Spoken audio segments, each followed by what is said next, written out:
Good day, everyone. Today, we'll delve into one of the most pressing and multifaceted challenges of our time, inequality and its relationship with economic development. This topic is not only critical to understanding economic dynamics, but also fundamental to creating policies that foster sustainable and inclusive growth. Defining inequality and development. To begin, let us define the core concepts. Inequality refers to disparities in income, wealth, opportunities, and access to resources among individuals or groups within a society. These disparities manifest across various dimensions: economic, social, political, and geographic. On the other hand, development encompasses the process by which economies grow, diversify, and improve the living standards of their populations.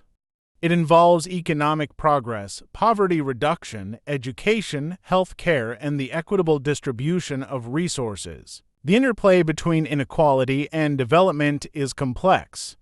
While some level of inequality may incentivize innovation and hard work, excessive inequality often impedes social cohesion, economic stability, and long-term growth. Theoretical perspectives on inequality and development. Several theories help us understand how inequality interacts with development. 1. The Kuznets curve hypothesis. Economist Simon Kuznets proposed that inequality follows an inverted U-shape during economic development. Initially, as countries industrialize, inequality increases because the benefits of growth are concentrated among a small group of individuals or regions. Over time, as economies mature and wealth redistribution mechanisms are implemented, inequality begins to decline. However, contemporary research suggests that this pattern is not universal. In many cases, inequality persists or even worsens, especially in developing economies lacking robust institutions. 2. Marxian and structural perspectives. Marxian theories argue that inequality is inherent in capitalist systems where wealth and power concentrate among the owners of capital. Structuralist approaches expand this by emphasizing the role of historical, institutional, and social factors in perpetuating inequality.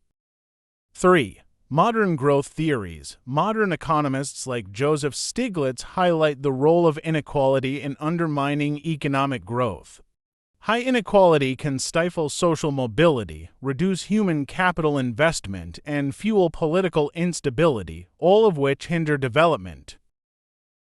Measuring inequality. To analyze inequality, economists use several metrics. 1. Gini coefficient, a widely used measure ranging from 0, which shows perfect equality, to 1, which shows maximum inequality. Remember that I am going to explore Gini coefficient in a separate lecture in future videos. 2. Income share ratios. These examine the proportion of national income held by different population segments, such as the top 10% versus the bottom 50%. 2.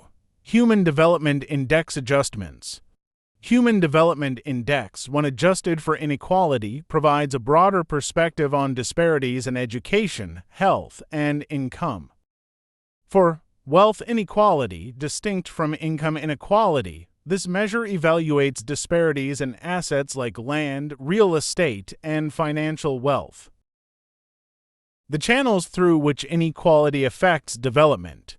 Inequality impacts development through multiple channels.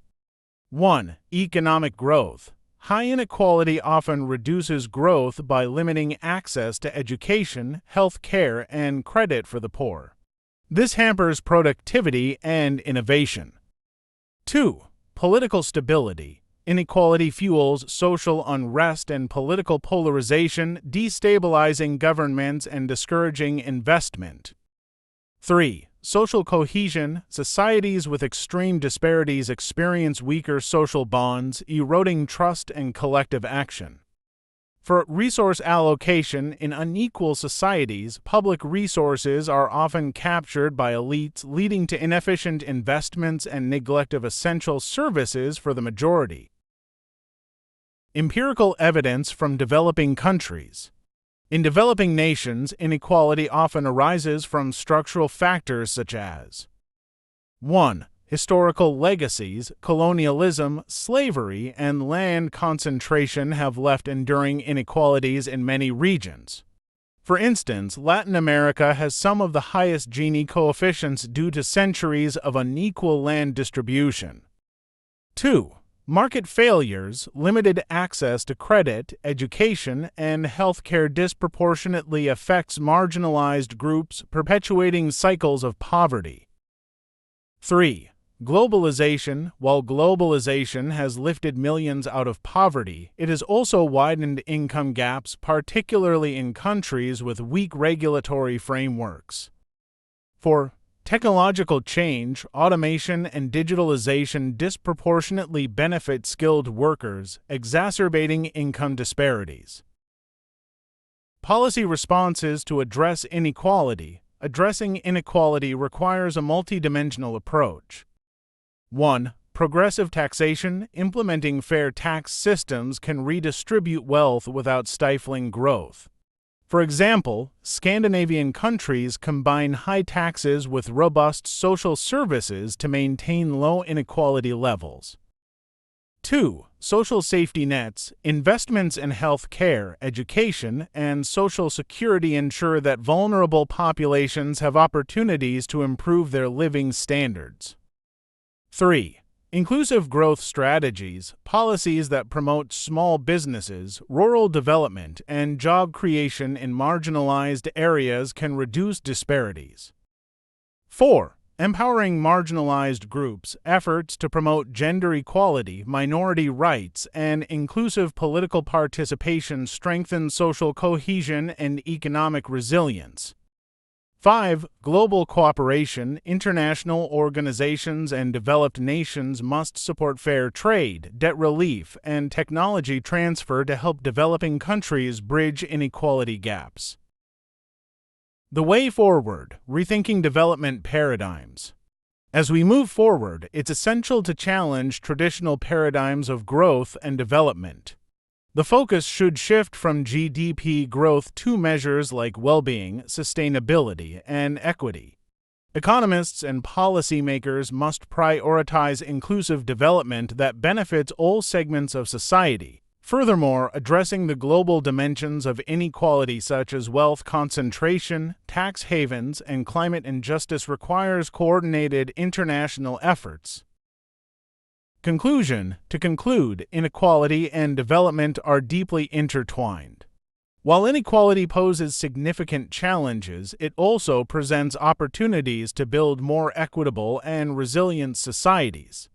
By addressing disparities in access, opportunity, and outcomes, we can create a world where development is truly inclusive and sustainable. Let us remember that development is not just about economic growth.